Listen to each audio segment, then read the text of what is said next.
Picture this. You're behind the wheel of some massive piece of machinery on a sprawling industrial site. The engine is roaring, right? The stakes are sky high, and perched just above your dashboard, there's this small lens, and it's watching.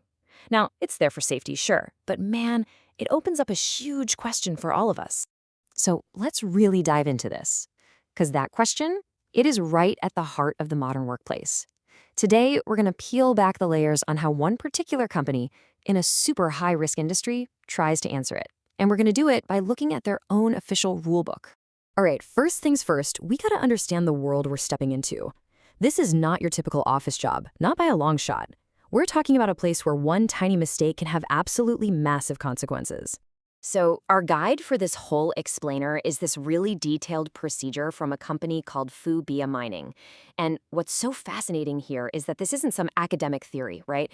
This is a real-world policy from one of the toughest industries out there, where managing risk isn't just a part of the job, it is the job.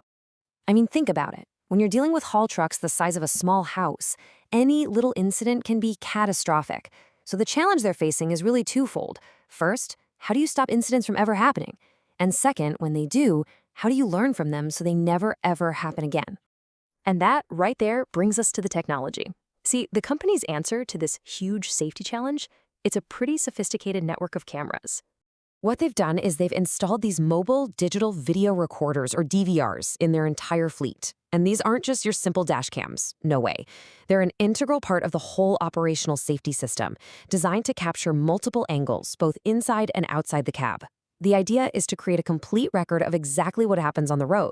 But here's what's really interesting. It's how the company officially defines the purpose of these cameras. It's kind of like a two-pronged approach.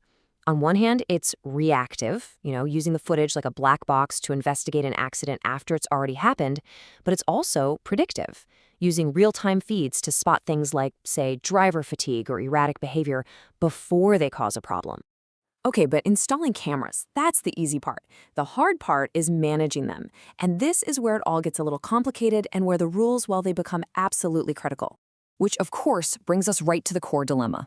Once you have all this footage, who holds the keys to the kingdom? Who gets to decide what's recorded? Who can even look at it?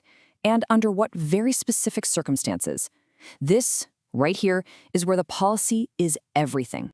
So according to the procedure, the very first layer of control is the IT department. You can think of them as the digital gatekeepers.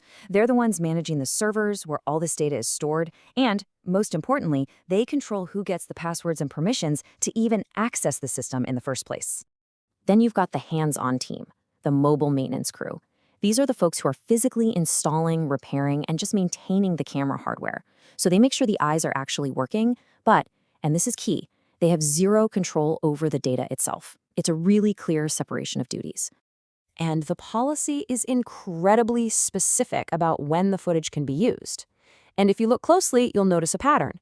It's almost always tied to a specific, pretty serious event, like an incident investigation or investigating a crime. For just about anything else, like training or those toolbox safety talks, it requires the employee's explicit written permission, no exceptions. And this, I think, just brilliantly illustrates the other side of the coin. The forbidden uses are just as important as the permitted ones. We're talking no personal copies, no posting clips on social media, and, this is a big one, absolutely no unauthorized observation. So a manager can't just log in whenever they want to spy on someone. Nope. Every single time someone views the footage, it has to be justified and formally approved. Now check this out. Here's a crucial little technical detail that actually reveals a lot about the system's real intent.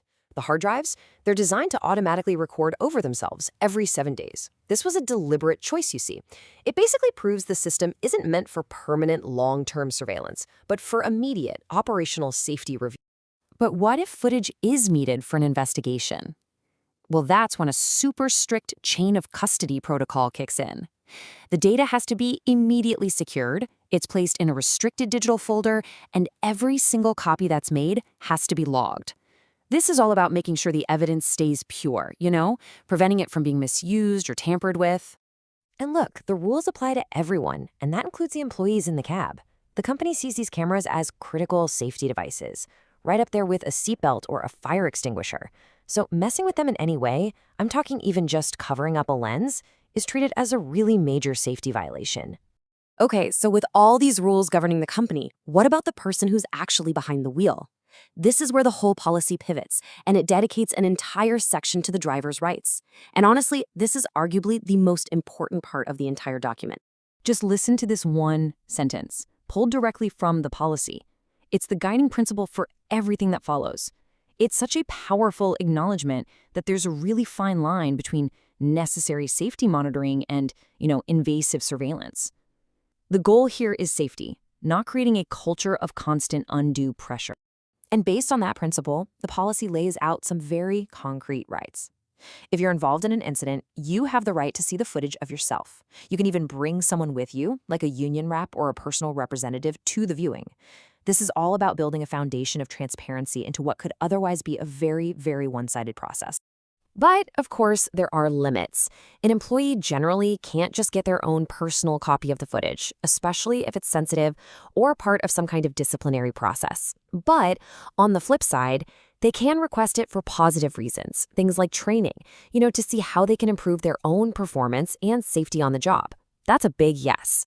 All right, let's zoom out for a second. What does a document like this really tell us about the future of work?